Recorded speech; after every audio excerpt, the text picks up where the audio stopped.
This is from a forward, the back wheels. It's quite difficult to get them off. So as you can see, it's pretty rusty. So you have to whack them and you have to bang them a little bit. That one came off quite nicely, but this is a little bit of a pain in the neck. But a little bit of a hammer and then it will come off.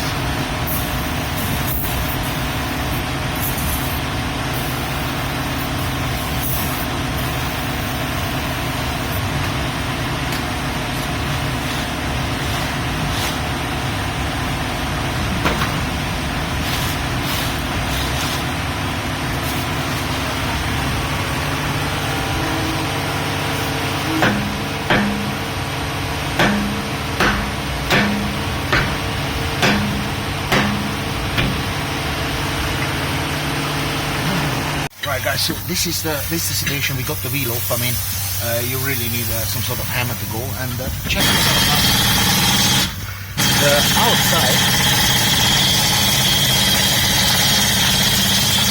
The outside is still okay, but the inside is completely used up. And the reason the inside is using up much heavier is because that's where the caliper is, and push the braking pad towards the disc. So it's a bit bad because obviously this steel has some life in it, but then again you have to change it. And just a little information: this is for the ABS. So this is the back disc of a Ford Transit. And we're gonna change those pads nicely. So it's going to be a step-by-step video, so you will get a good idea. And again, to take the second wheel off, you might need a little bit of a bigger instrument to work with.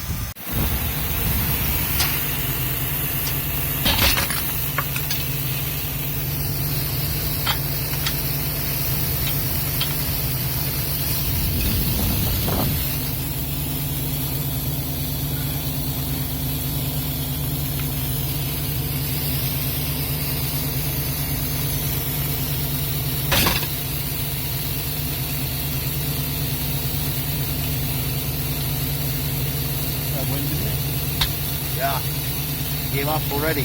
Good. That gave up already, big time.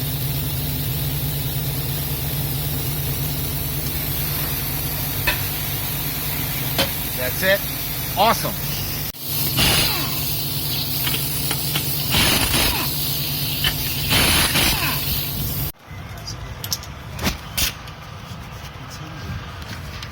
This is on this piece.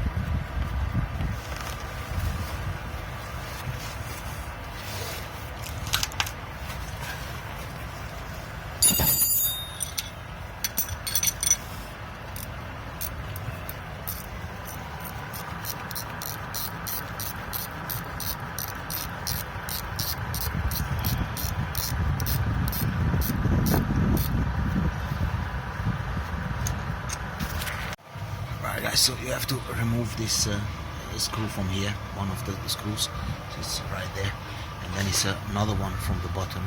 It's 12 mil. Remove those two screws first.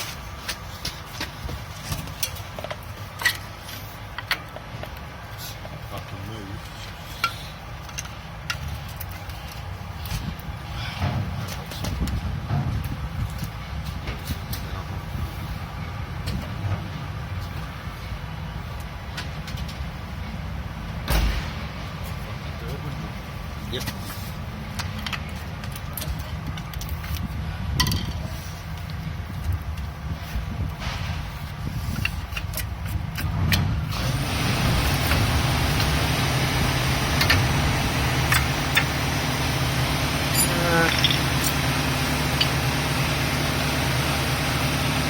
inside is completely used up.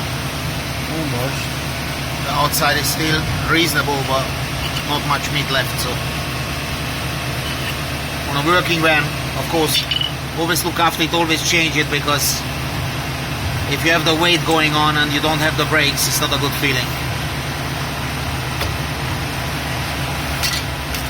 Yeah, as you can see here, the inside one is pretty much used up. The outside has still some life, no doubt, but you don't really wanna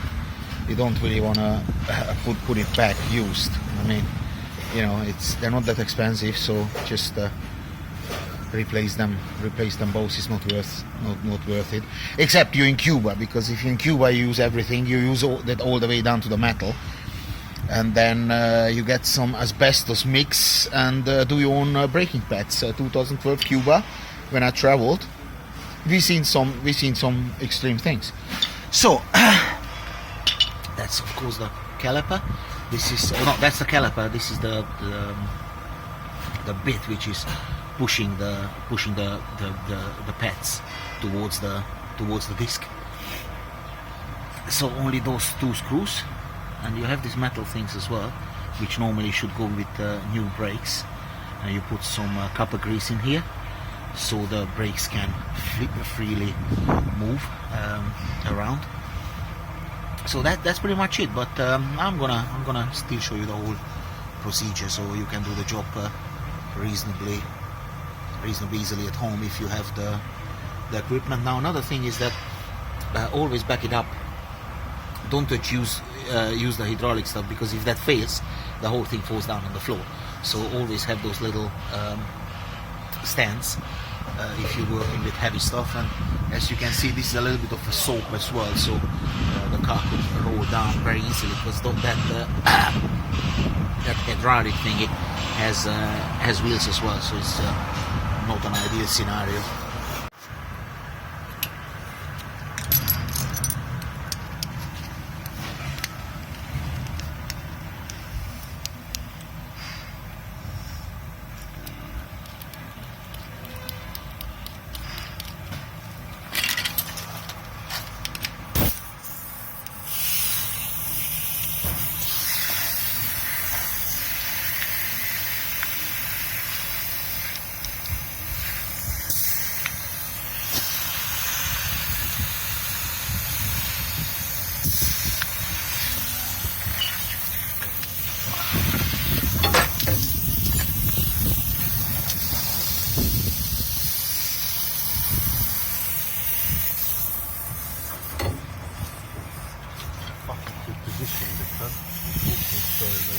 Don't worry about it. It's okay. It's just an idea, you know.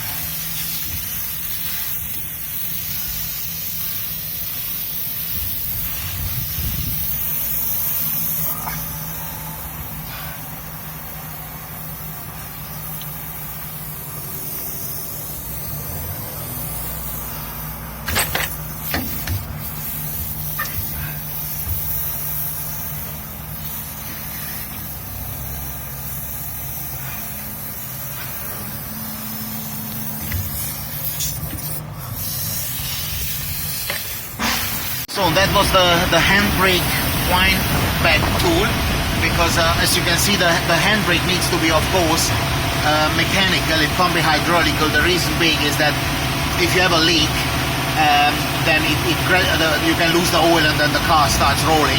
Of course, I mean, the cable can snap as well, but then you would know straight away. So by law, all the handbrakes have to be mechanical.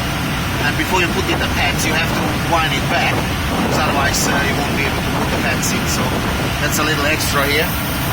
This is a pneumatic tool, but you have mechanical tools as well. So you don't need a compressor to do the job, but it of course it helps.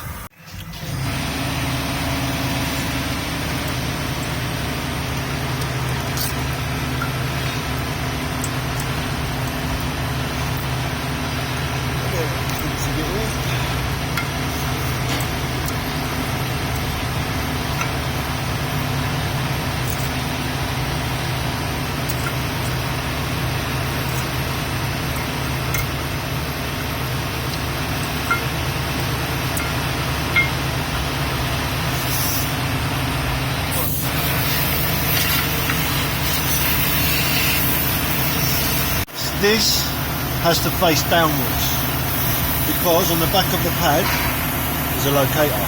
Right. There, yeah. Okay. That needs to locate in here. Right. Otherwise the handbrake won't work properly. Okay, thank you.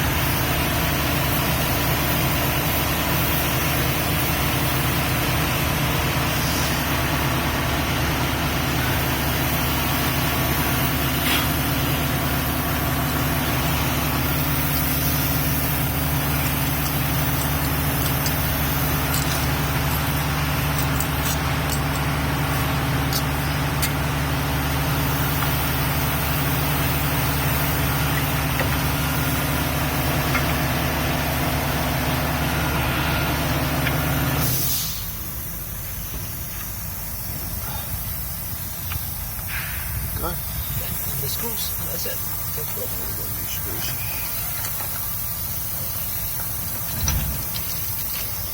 Only 2 more screws. Stupid.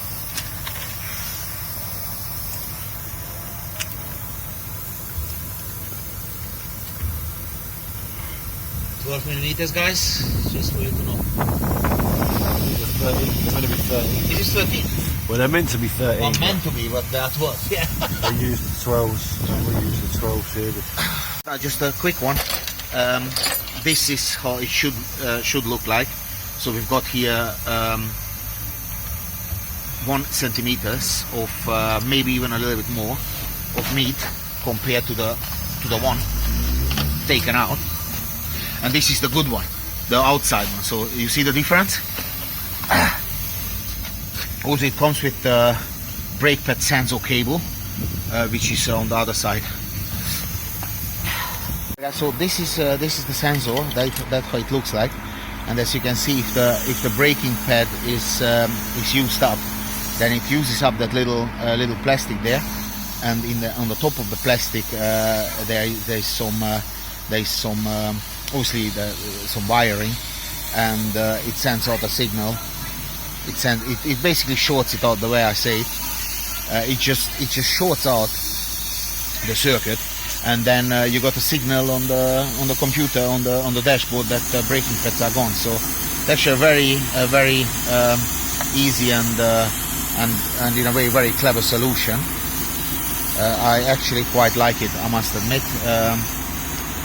Again, these are still reasonable, but you don't want to risk anything with brakes, so put on the new stuff.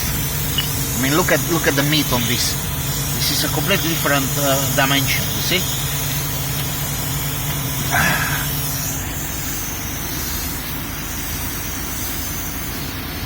Right, and that's how it looks like new.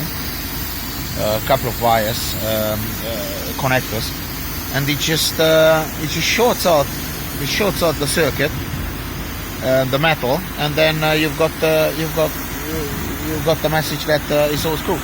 Right, full transit, and we've got here the problems. One of the lamps didn't work, and we pulled back this wiring tree from here, and as you can see, yellow is snapped, and there's another issue as well. Here's the grey, or actually it's grey because it's dusty, but it's actually black, completely snapped. So don't look at just the fault here, but of course the whole table too. We're not only mechanics, we're electricians, we're fucking... Yeah, I know. Look, this wire's incredible. The reason is this wire's been repaired before, I think. Yeah. There we go. Yeah, that's not original, yeah. Well, this has been added for the beeper. You know the beeper? Ah, this thingy there. Yeah. So the cowboys that install these. Yeah. This is why this has happened, because they've fucked it up. Yeah. They've introduced fucking corrosion into the. Of course. Yeah. Didn't do it properly, and the water penetrated, and they just corroded the wires. Look at that. Wow. Well, that is a dodgy job, yeah. That is a dodgy job. Man, this guy with a fucking 3 Series. CV boot change on a Ford Focus. As you can see, it's completely ripped up. The CV boot is around 10 pounds, so it's well worth to do it, because otherwise you would need a whole CV joint, which is going to cost you much more, not only in labor, but also in parts. So always check that boot. If it's damaged, then get it to a mechanic, get it sorted. It's very, very important, because those CV joints can be £150 each if you don't have an account with a car parts seller. That's how the CV joint looks. So we put in a new grease, and then the new boot gets on it. So you have to make sure that boot is always fine, because if dust and little stones and sand goes into this joint, it's gonna wear itself out very, very, very easily. And now I show you the tool for the CV joint to be popped up. So that is the boot for that particular car. Let's open it up. It comes with the grease, and then it comes also with the clamps. So this is the clamp, small from this bit, and then the big one for the top. It's very, very important that you put in the grease. It's extremely important. And this is the tool for the boot. It's just compressed air. And it opens it up. I'm going to show you when it's done. This is the boot. Just have to cut it open, and now it's getting on.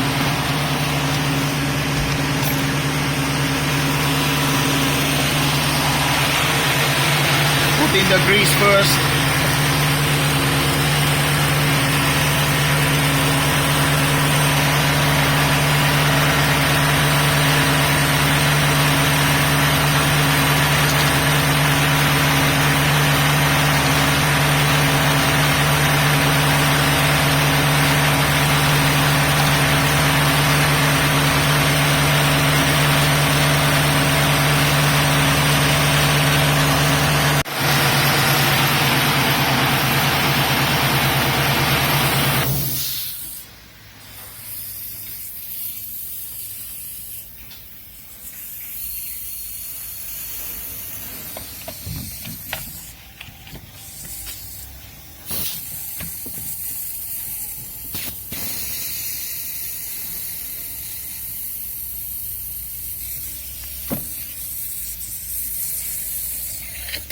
Looks pretty easy if you have the right tool and you know what you're doing, eh? To me, that one. They promised them to me before he died. Yeah, we promised them all of